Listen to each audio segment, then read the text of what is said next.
anything but that dreaded specialty. Pitch black. It's You're pitch going black. outside. I don't even know why humans are allowed to be alive at this point, you know?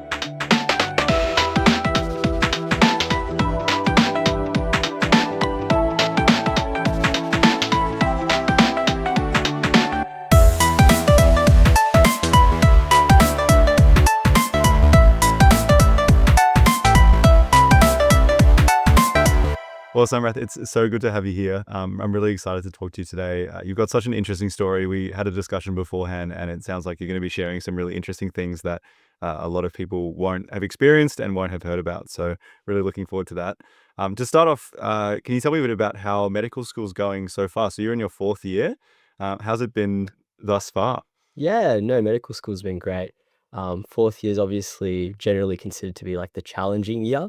That's And one way so, to put it. yeah, that's the politically correct way one Mm. might say. But I definitely think it's been an interesting experience so far. There's been a lot of unique experiences that you get. Not, obviously pre-clin is quite sanitized. You're in campus, you're going to your lectures. 3rd year, you get a bit more of an opportunity to see patients, and 4th year, you're really getting stuck into it. So it's been a really good journey so far. I'm looking forward to learning more things and seeing more patients, but of course, there's always assignments and more Yeah. things to do along the track as well. So, We got big exams at the end of this year. not too big. I Okay. think thankfully they've heard the feedback from our forebearers and understood that maybe let's not drown them too much. Yeah.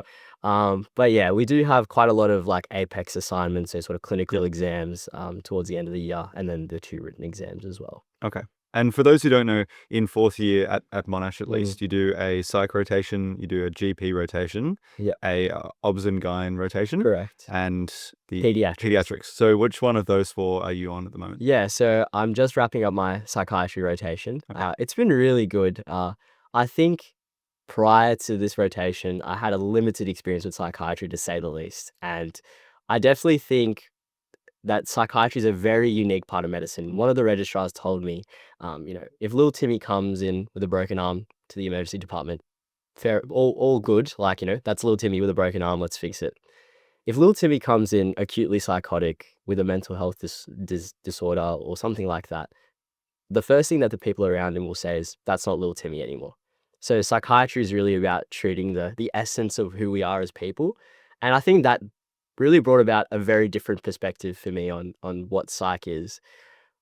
The converse to that is that the practice of psych can be very, not rudimentary, but crass at times. And I think that relates more to sort of systemic issues, underfunding, understaffing, and things like that. And then, you might have seen in the news, things like in New South Wales, where we have lots of psychiatrists not able to get the pay that they deserve and doing the sort of industrial action associated with that. So it's really sort of 2 worlds where I found that you have people very passionate about the academic side of psychiatry. Myself, find it really interesting learning about the psyche, psychotherapy, all these really interesting things. And then when you get to the ward, sometimes those sort of things just can't translate because of resources. So it's been a very interesting experience so far. I'm interested in the point that you said about resources. I'll circle back to that in Mm. a second. But I was actually speaking to a friend of mine in 4th year as well, who'd just come off his psych placement and his rotation rather. And he was saying he really disagreed with psych as a practice because he noticed in the treatment and his discussion with doctors that he felt that they'd actually compromised treating the patients themselves and were actually just treating them to be fitting into society or fitting in Yeah. to what people expect them to be. I found that very interesting, and I haven't experienced psych myself as a rotation. But what are your thoughts on that? It's very interesting. We actually had one patient who kind of almost vocalized this exact same idea to the psychiatrist in the team, and sort of said the idea that, all you guys want to do is fit people into boxes and make us like easily digestible, and easily like medicated, right? I think there's some truth to the idea. I definitely think that more so than in other medicine, because of the very intangible nature of psychiatry, there's always going to be sort of disagreements in practice, and there's going to be disagreements in approaches.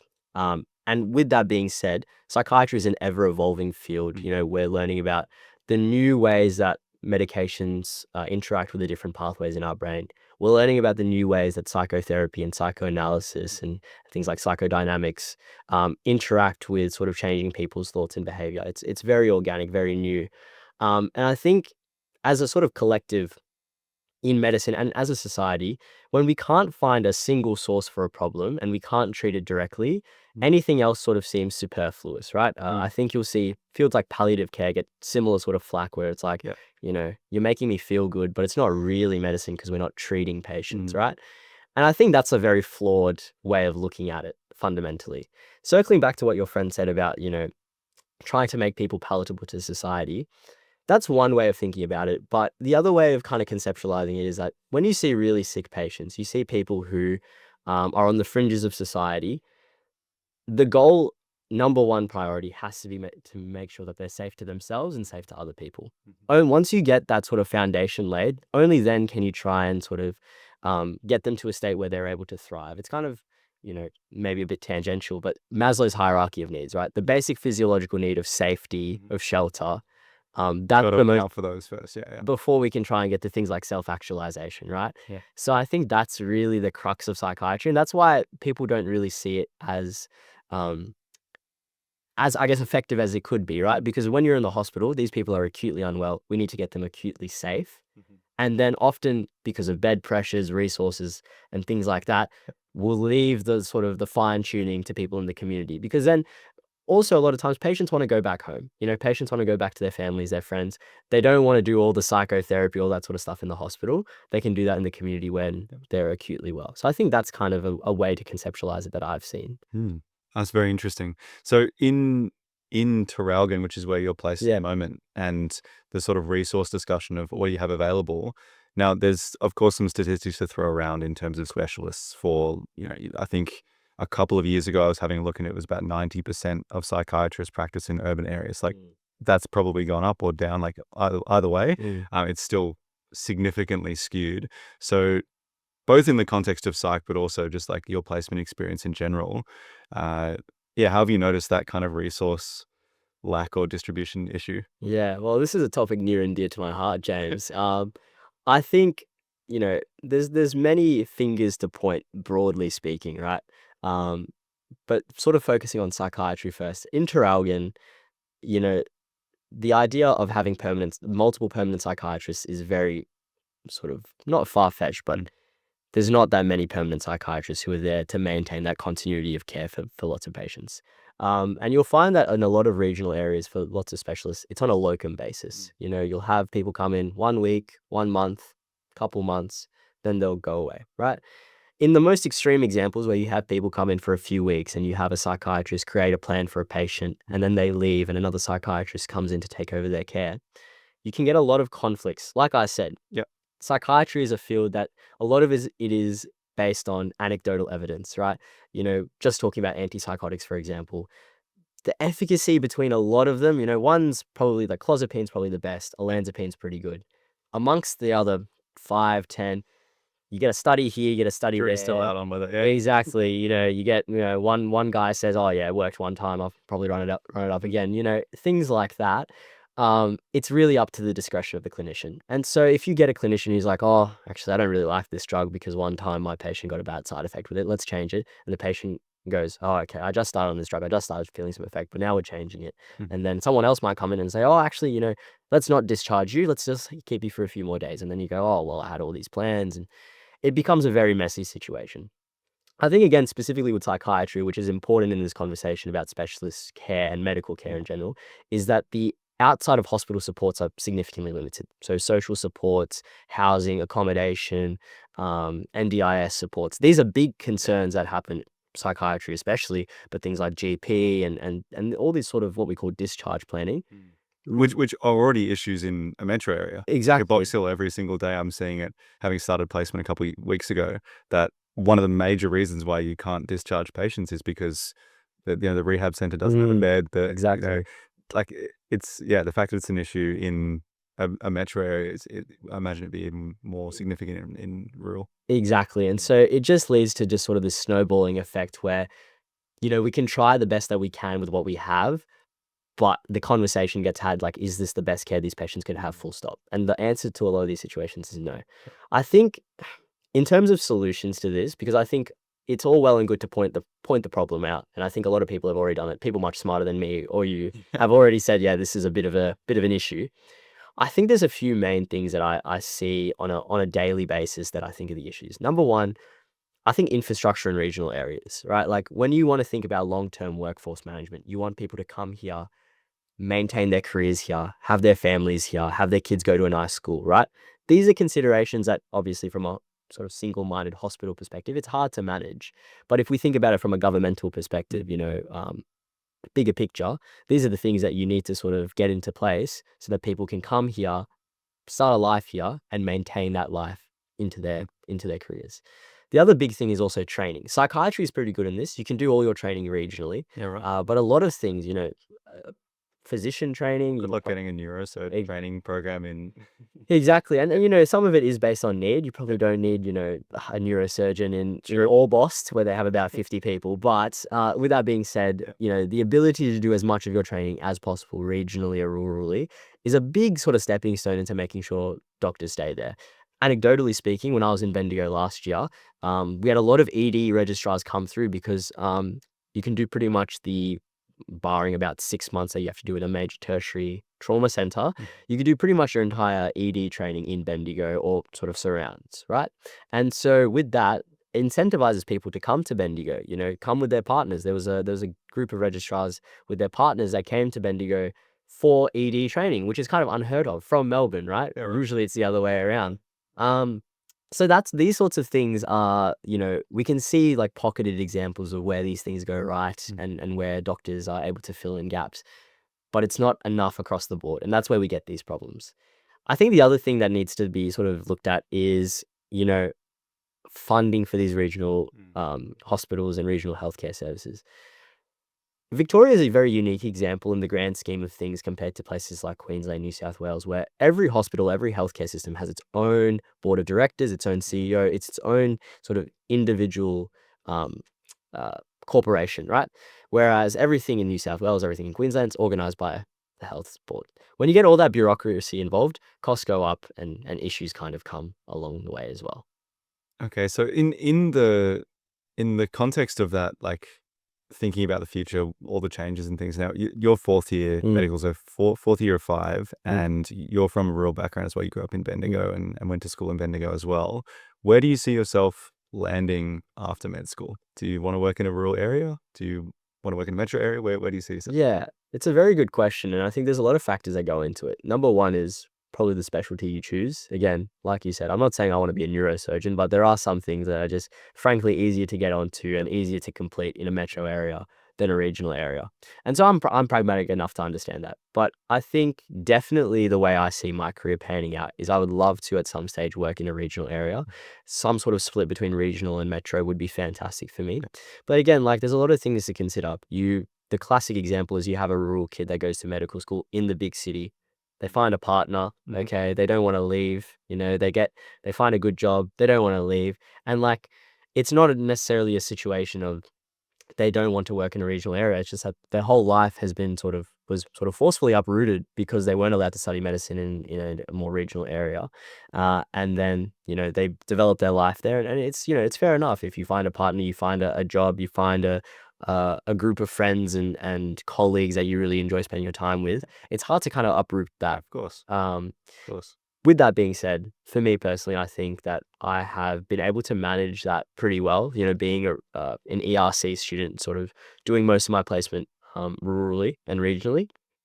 I think it's been a good sort of like proof of concept of being, having all those friends from the first couple years, seeing them on a regular basis, but obviously living in a regional area, working in a regional area as a student on placement. So I think it will be an exciting situation, and who knows whether the winds of fate will take me, James. But I think it'll be a really exciting time nonetheless, and I would love to sort of service the communities that I've seen just in a short time already. Awesome.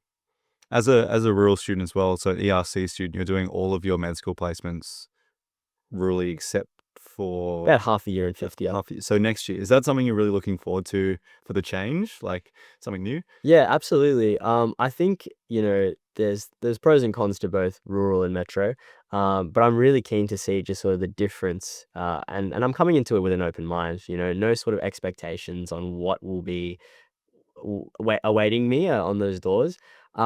I think what would be really good though is really to focus on like the similarities more than anything, right? Like at the end of the day, we're all trying to do the best for our patients, and we go about it in a different way.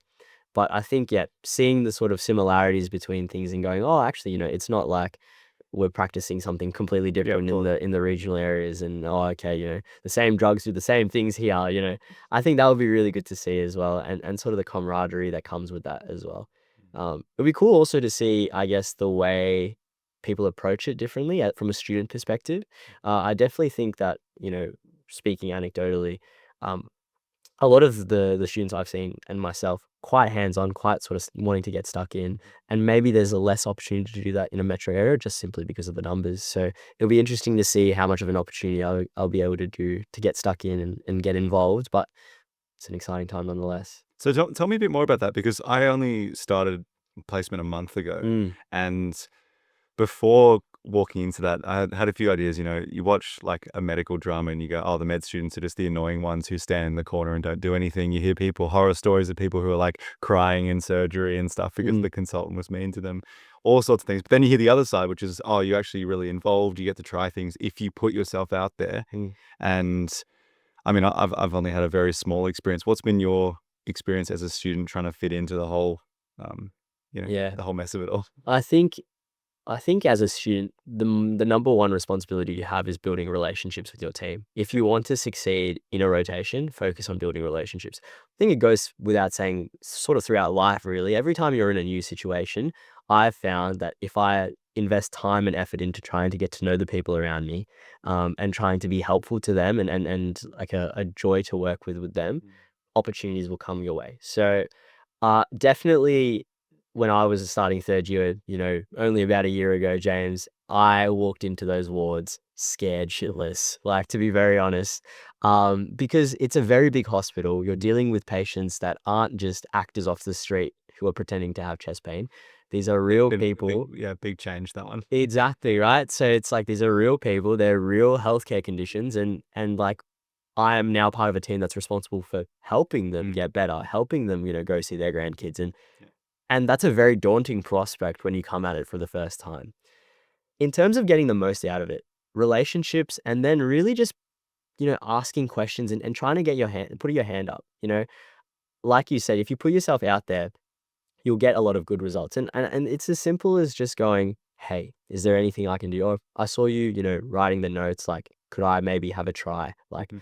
and often what will happen is if you spend that time trying to understand what the team is looking at, small things. I remember when I was on my surgical rotation, I realized very early that every time we go to a patient, we're going to look at his chart. We're going to try and find the fluid status. Yeah. So, yeah, you go to a ward round, you see, all right, we do this every time without fail. Next time, I'll go grab the chart. All right, I'll just grab the chart. Here's the Never fluid would have stat. thought it. And they're like, oh, how much came out of the drain? Oh, here you go, right here. Small things like that, Mm, picking up on these sorts of patterns, instantly now the registrar has a better opinion of you because yeah. they know that you're involved, right?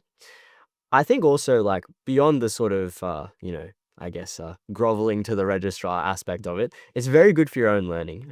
Because what happens is when you go to third year, when you go to these clinical years, it's different. You don't have lectures every day. It's a lot more self-directed than You're it learning was. literally on your feet the whole day. Exactly.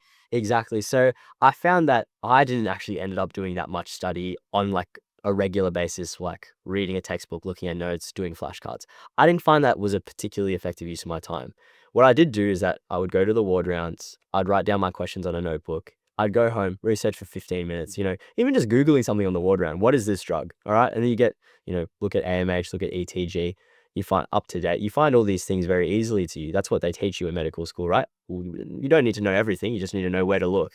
So I think that was the big thing that really helped me is that once you can kind of see how the puzzle pieces fit together, right? Because that's what we're trying to train for, Mm. right? We're not here to just become an encyclopedia of medical conditions and surgical procedures and anatomical regions, right? We're here to see how does this relate to the investigation, the management, and the follow-up for this patient. Mm. And being in the hospital is the best place you'll get into that. Obviously, there will be times where, the other hand, you'll kind of just be standing there, trying to Yep. blend in with the wall Mm. for 6 hours, and don't worry, I've had my fair share of that as well. It's Surge probably more so than internal medicine, like physician training. I don't know. interesting. I mean, I'll be honest, I was dreading my surgical rotation, but I got Really? the most out of it, Well, I 100%. haven't done it yet, so I really am speaking out of term there. But no, I genuinely feel like like my surgical, I came into, like, James, I don't want to get it confused, all right? I came into third year thinking I will be happy to do anything with my life except surgery. Okay. Okay. I was like, maybe I'll do physician training, maybe I'll, become a new Dr. House or something. I don't know what was going on in my mind, but Anything but surgery. anything but that dreaded specialty. Yeah. I go into my surgical rotation. It's the dead of winter. All right. I wake up at 5:30. Pitch black. It's You're pitch going black. outside.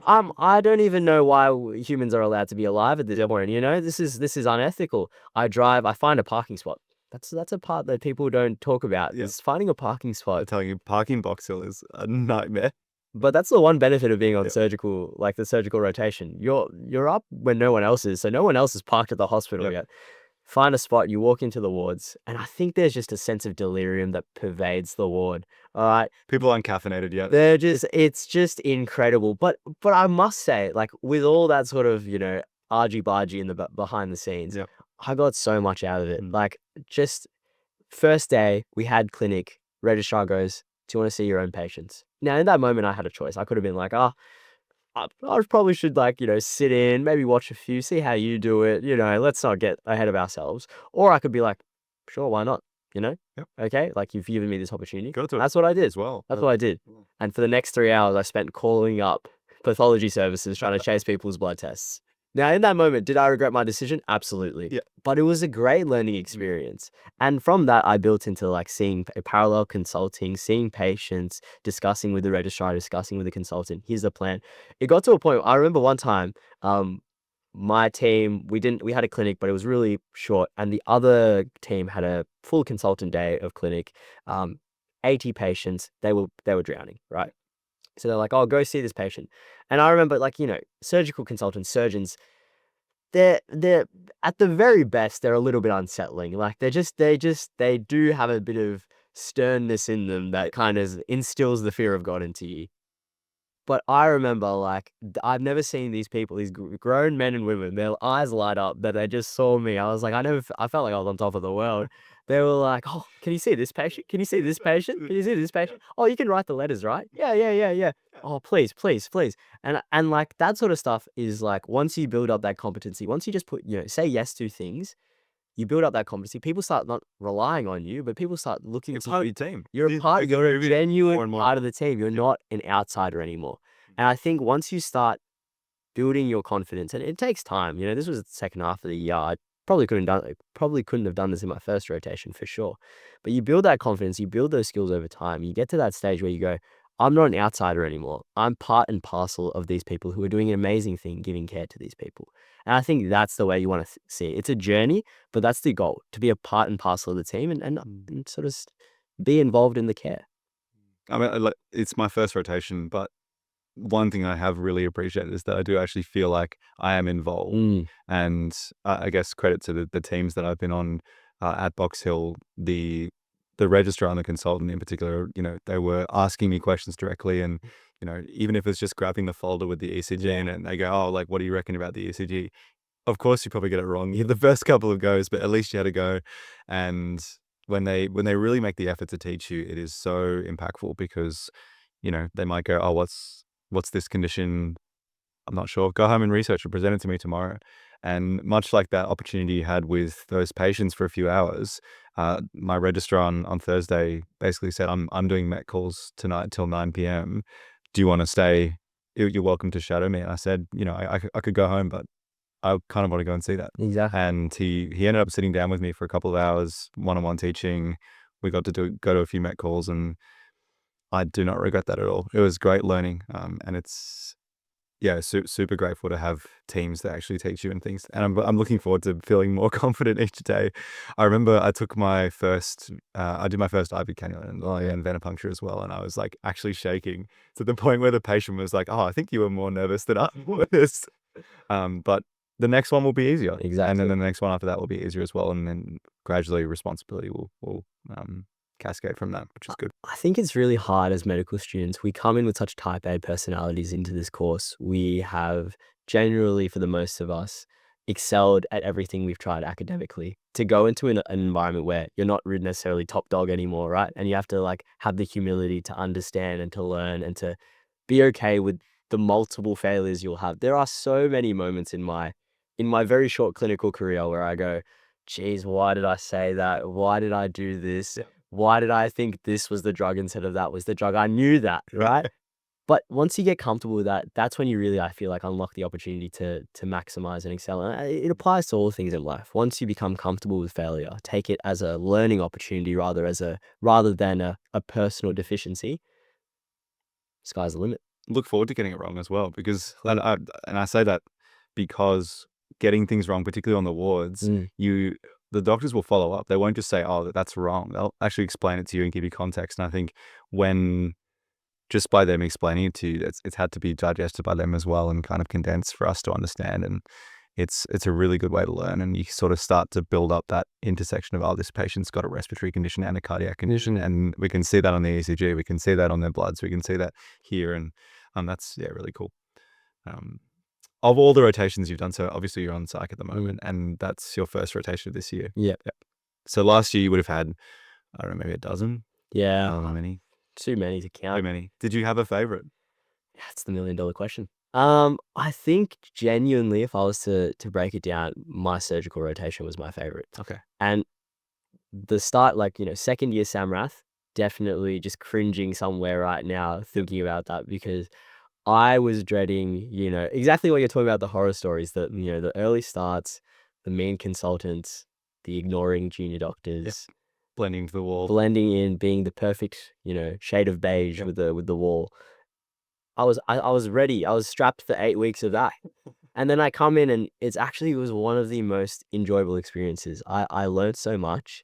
And what I felt again, that was probably the team I felt the most a part of, right? And I'm saying like, you know, my urology registrar sent me a little happy birthday message on my birthday, like small Mm. touches like that. Heard great things about urology. Great. Just They are absolute characters over yeah. there. You're the plumbers of medicine in many ways, aren't they? But yeah, no, things like that, I got invited to the team dinner, all these sorts of things. I really enjoyed it. And it didn't feel like, oh, I'm like a vestigial appendage. I'm just sort of like hanging on. What am I here for, really? I genuinely felt like, hey, like I'm contributing to the team. Like they're like, oh, if I'm not there, where is Samrath? Oh, you have to go to class. That's a shame. We wish you could do this, do that. All those sorts of things made me really kind of like, wow, I think it kind of highlighted to me that like the collaborative aspect of medicine, right? Being with a team, being with a group of people, having that banter, having that just genuine relationship with those people in your team. That's what really makes it tick. And you work better as a result. Mm. You're motivated each day, not that you like have to go to placement, otherwise my attendance will be bad. I gotta go, blah blah. You go with like a genuine passion, like, oh, I'm so excited to like Yeah. see these patients with this team and like, Great. get to know these people more and get to help people more. So I think my surgical rotation would probably be my favorite. Gen medicine was also probably up there for a similar reason. I thought my teams were very, very good there.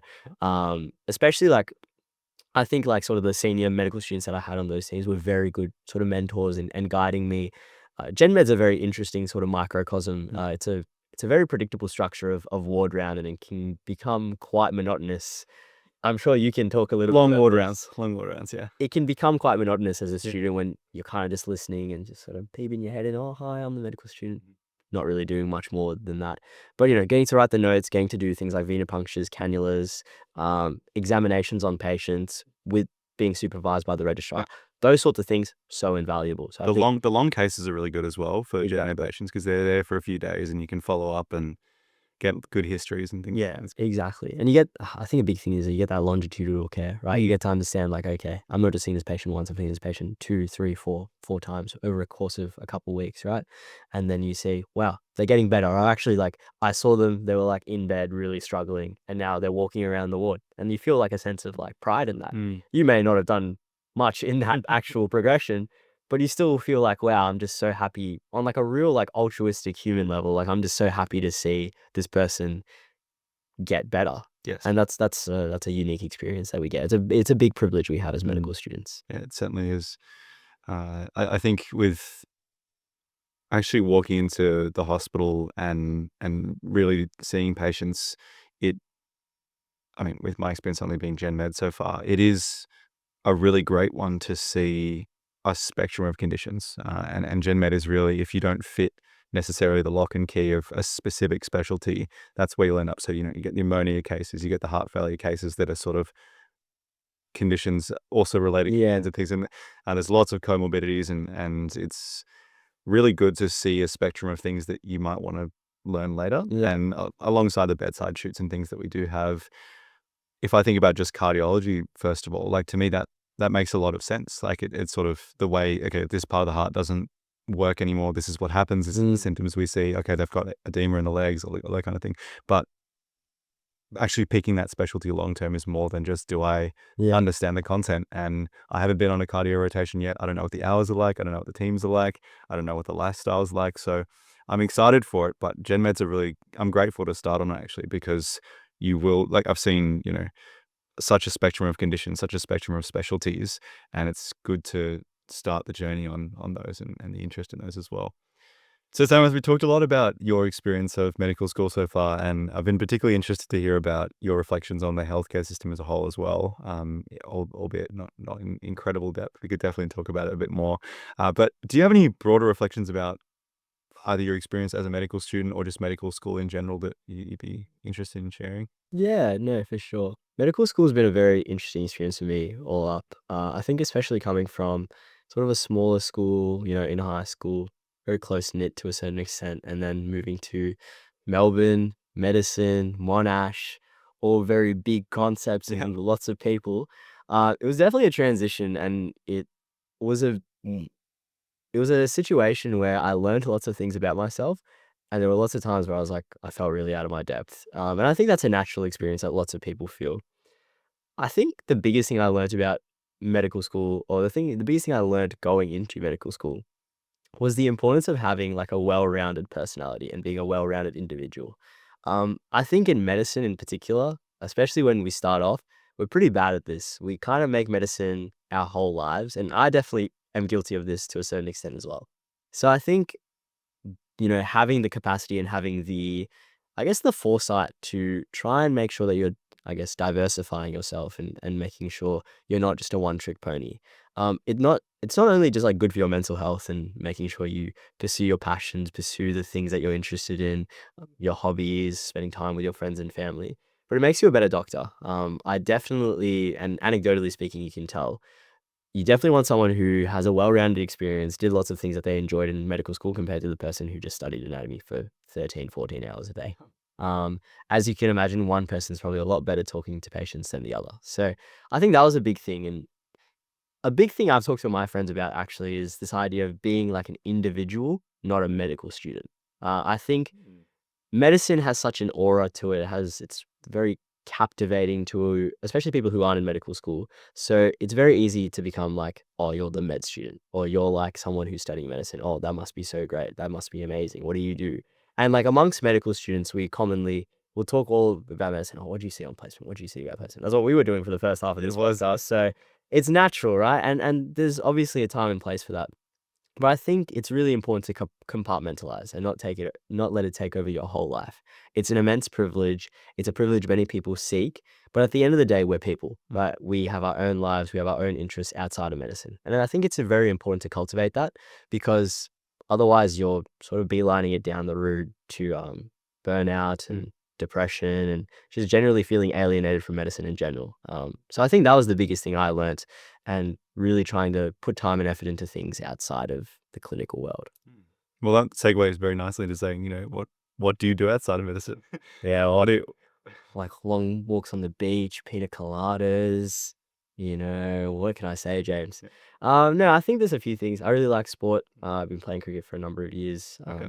Do you play through Monash or a club? Or? No, I played back in Bendigo. Okay, nice. Obviously not being able to play right now because I'm Yep. on placement elsewhere, but that's been fun.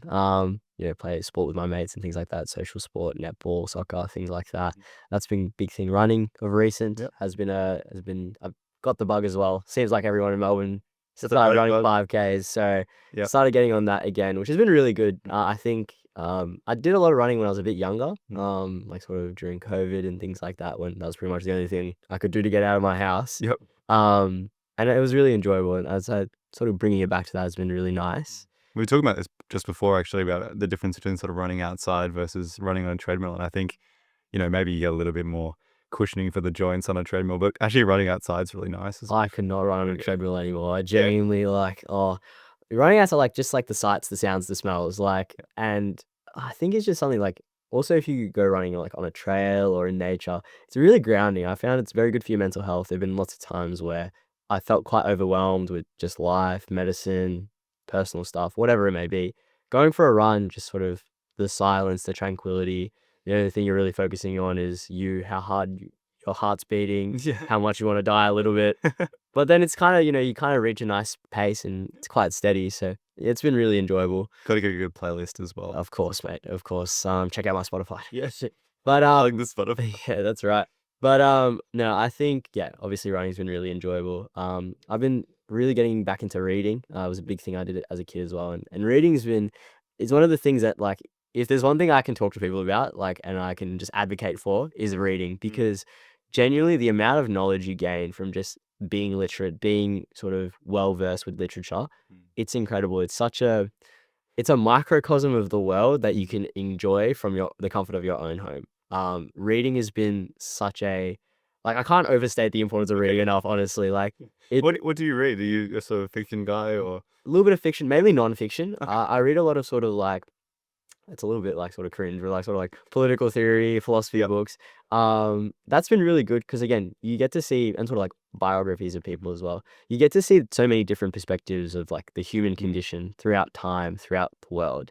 But particularly in a like, particularly bringing that back to medicine as well. Yeah, You get to see how that applies to everyone, and everyone's got their own story and things like that. exactly. And I think there's speaking about medicine in particular, it's a very traditionally it's viewed very biologically, but at its core, it's a very social science as well, right? Absolutely it is. Yeah. The interpersonal relationships, the sociology, the psychology of what medicine is all about is just as important as like the biochemical pathways and the physical pathology. So I think yeah, it's a great way to also to learn how to relate with people beyond your own perspective, beyond your own context. So reading's been really enjoyable, and obviously I love spending time with my friends and family, working at Contour as well, things like that. All very enjoyable aspects of my life as well. Have you got a favorite book? Ooh, It's a big ask.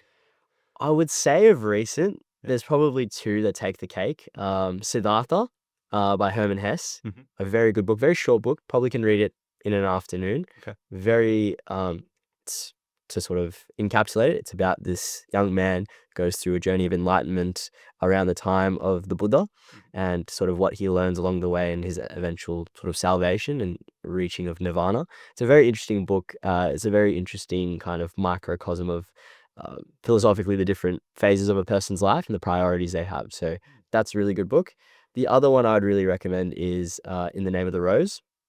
I forget the author, but it's an Italian author. Okay. I read the English Oxford translation. Very, very good book. It's this sort of like Sherlock Holmes meets medieval times kind of murder mystery set in a monastery. And essentially, you have these two monks who come to this monastery. These monks have been dying very suspiciously, and it's their job to figure out what's going on. And they uncover a lot of secrets about the monks in the monastery itself, and eventually the twist at the end is very, very good. So Okay. yeah, it's very, very good book. Would thoroughly enjoy, and it's a good sort of like historical context book about for life and times in like 1300s. So something I'm interested in as well. Okay. No, interesting. You mentioned as well your role at Contour. So you're working at Contour Med Prep as the head of sales. Can you tell me a bit about what that looks like for you? What sort of work you're doing? Yeah, no, yeah, it's been really good. So as part of head of sales, I'm the sort of the head of the sales team. So a lot of my job is just sort of supporting the team through obviously their initial onboarding and training and then ongoing training as well. So that's sort of one aspect of my role. The other aspect is sort of like devising new strategies, thinking about how we can continue our outreach to students and make sure that as many people have the opportunity to engage with our services and prepare themselves in the best way for the UCAT and the rest of the medical admissions journey as well. Awesome. And how big is the sales team that you're working with? Yeah, so we're sitting at around about 15 people right now, Okay. with scope to probably grow a little bit as time continues and as sort of availability shift and things like that. Yeah, so considering that last year our team was about 6, 7, 8 Yeah, it's people. been a lot. It's grown a lot, so it's been very good to sort of get to know all these people, learn about them, see them, see them grow within the sales role as well. That's been sort of a very personally satisfying aspect of the role for me. And yeah, and we've done a lot of good work. We've got a record number of students into the program with record levels of satisfaction. So it doesn't get much better than that. All wins, all wins. What's it like being in the position now that you're sort of looking at students who are trying to get into medicine? What's that like? It's kind of coaching them along the journey. I don't know how active you are in terms of actually having those phone calls now as the leader, but what's that like kind of looking back for 4 or 5 years ago? It's so interesting because I remember going through that process with pretty much no external support. It was a very self-directed journey for me. My careers advisor wasn't particularly clued in about the UCAT until quite a bit later. Yep. So it was very much like I needed to figure out this all out by myself. Comparatively to see the support that we're able to provide to students, give them very clear understanding, not just with the sales team, but all the different aspects, with the tutoring, medical admissions pathway, interview program, etc. Just to give them such a comprehensive view of what you need to do. Here's the pathway to get from where you are now to where you want to be, which is medical school or dental school. Having that sort of service is like almost like completely alien to me. And I think if I was in that position as a student, then I would have loved Contour, right? And I'm not saying that just because I work here, but genuinely speaking, the comprehensiveness is unparalleled. I think getting into and I'm sure you can relate, getting into medical school is a stressful situation at the best of times, right? And when you don't really have like a friend or a family member or someone who's been through the process, it's very hard to navigate all that Yeah, by yourself. particularly not the not knowing part. Exactly. Yeah. The anxiety of like, am I on time? Am I doing the right things? Is it too late? Is it too early? Like these are all questions that play on your mind. And having someone in your corner just saying, this is what you need to do. This is where you're at right now. Well, just how are you going with it all? Exactly. Busy, Yeah. busy time. That's really good. Yeah. Yeah. I think you've definitely seen over the last kind of couple of years, particularly in the MMI role, like firsthand, like I had the privilege of working with students who are at the end, well, not the end of the journey, but like Towards the end. towards the pointy end of actually getting that offer and things. It's such a privilege to work through that, and particularly I think we were talking about this before. Actually, the privilege that it is as younger people who are in medical school actually being able to offer. I did this myself, whether it be 2 years ago, 3 years ago, 4 years ago, 1 year ago, and having a team of people that have actually done it. There is comfort in hearing someone say, "Hey, I've done this before. I know you're stressed," and that's such a good part about the Contour Med Prep team. So Yeah, absolutely. so we've sort of hinted a few times throughout about your actually like growing up in Bendigo, and you mentioned just then sort of the lack of not resources you had available for medicine, but go into that a little bit for me. Yeah, so I am from Bendigo. Been there since 2008. Went to primary school, high school there. Um, and yeah, medicine was obviously something that was, I guess, I knew about it. Everyone kind of like went, "Oh, what do you want to be?" "I want to be a doctor. I want to be a policeman, fireman." It's just like one of those things like you see in media. Um, I think for my journey getting into medicine, the biggest inspiration was probably my mum. So my mum was a nurse for 20, 30 years, first in the Indian Army, then she worked at Bendigo Health.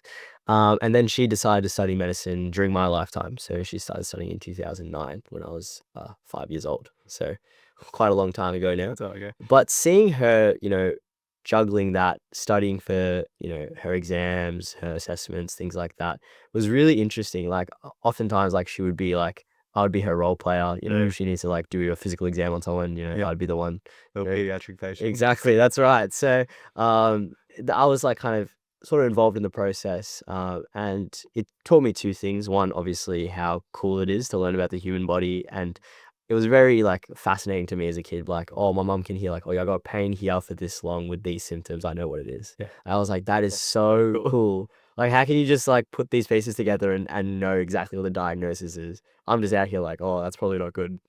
Maybe we should give them some Panadol or something. Yeah. You know? Yeah.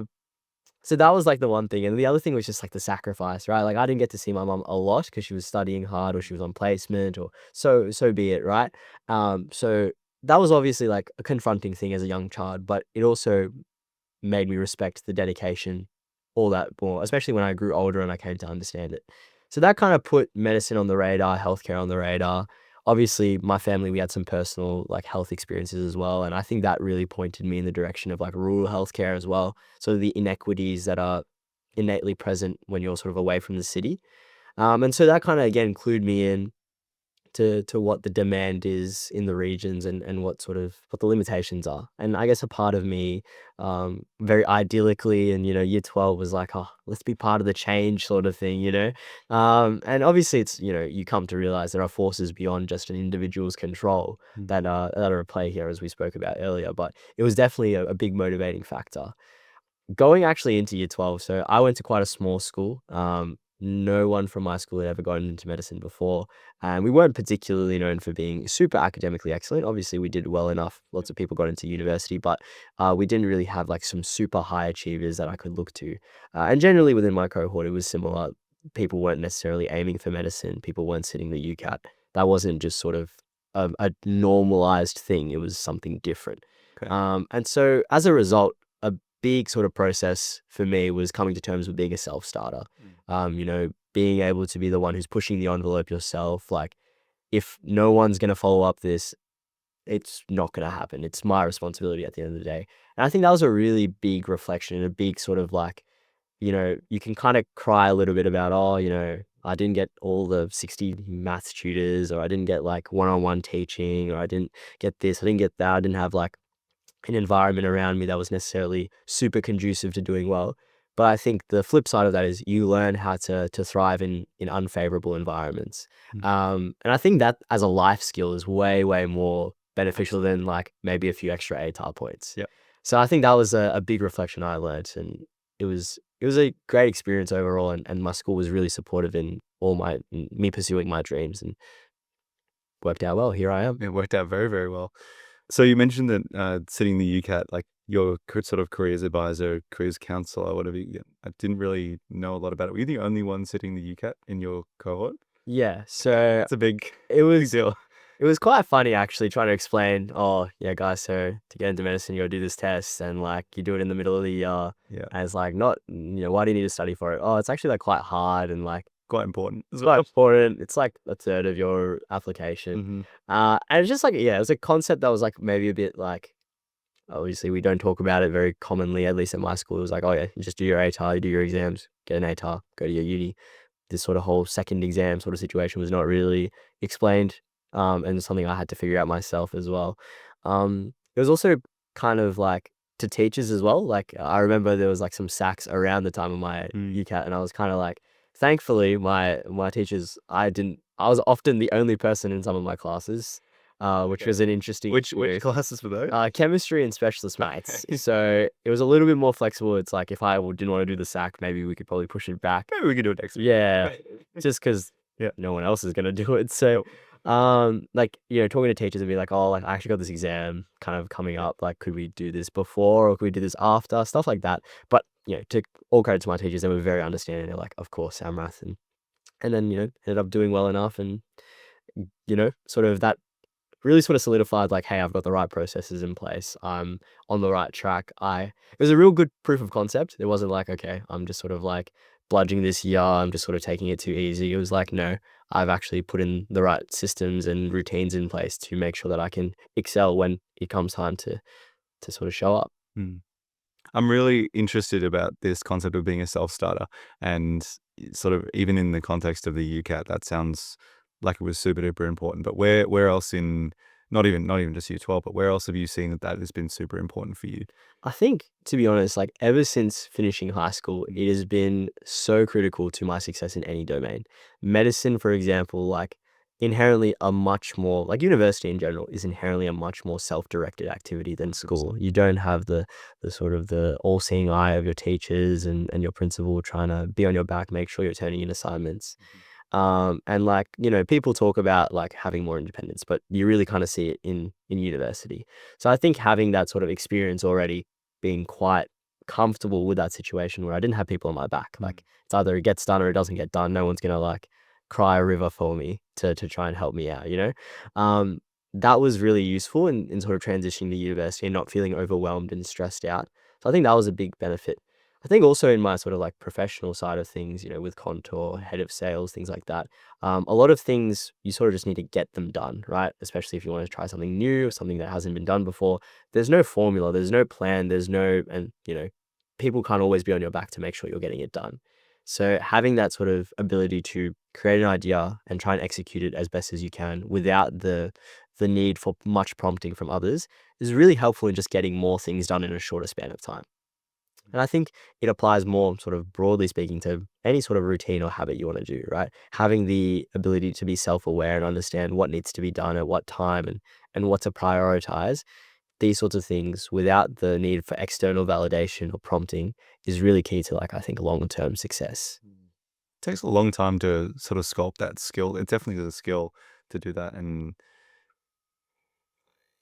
when did you sort of feel like you gained the confidence to in that sort of self-starting sense? Was it just out of necessity? Like you're like, okay, this is what I've got in year 12, like I've got to deal with this, or did you kind of intentionally work towards that? Yeah, I think there's like a few moments in my sort of schooling career that you Mm. could point to. I remember my year seven coordinator was a real like, you need to be independent. And like, probably more so than like a lot of year seven teachers are.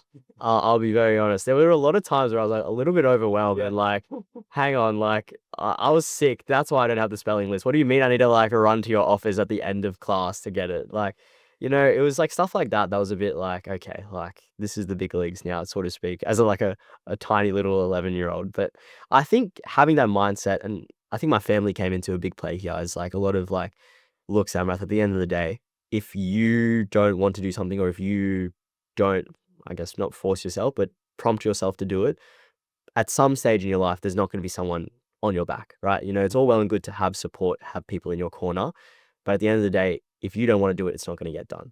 Mm. I think that sort of thread was really sort of heightened when it came to year 11 and year 12, where, like you said, by necessity, things like COVID in the mix, things like, COVID would have been year 11. that's exactly Yeah. right. Yeah. So year 11 was 2020, year 12, 2021. So a little bit of residual sort of dramas there with the lockdowns and Mm. such.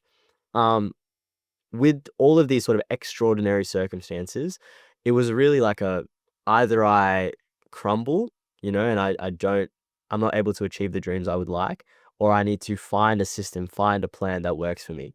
And I think in terms of building that confidence, like you speak about, it's every iteration is just a proof of concept. It's like a very much a prototype model. Mm. And I think this is a good way to conceptualize most things in life.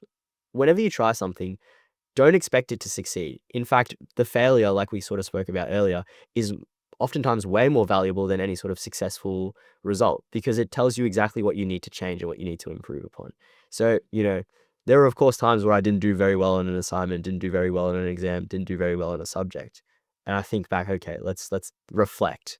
And I think self-reflection is a big part of that confidence, right? Iterating constantly is only able to be done if you have the ability to reflect on what you're doing. So I think that was something that also helped me a lot, and kind of led me to finding a situation that allowed me to excel given my circumstances. There's so much to take away from that. And this is going to be a bit of a difficult question, but I mean, with all of this that we can take away, what's one thing you think that every year 12 needs to know, or sort of needs to walk into school, or even uni, not even year 12?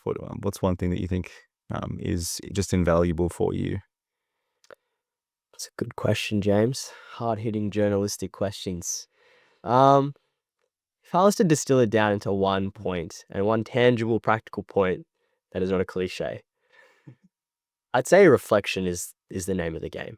Because if you can get into the habit of reflecting on not only what you do from a professional academic sense, but also in a personal sense, whether that be writing in a journal, taking 10, 15 minutes in your day just to recap on the day's events, how you felt, how you think you're going, and sort of, I think the next step of that is logging that somewhere so you can see the growth.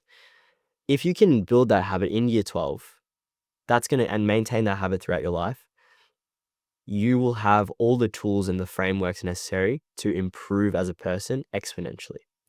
I think the biggest problem you see in most people, year 12, 30-year-old, 40-year-old, 50-year-old, whoever it may be, is that oftentimes we get so caught up in the day-to-day that we don't take time to just pause, take a step back, and take stock of what's been going on and what we've been doing, and if what we're doing is working, right?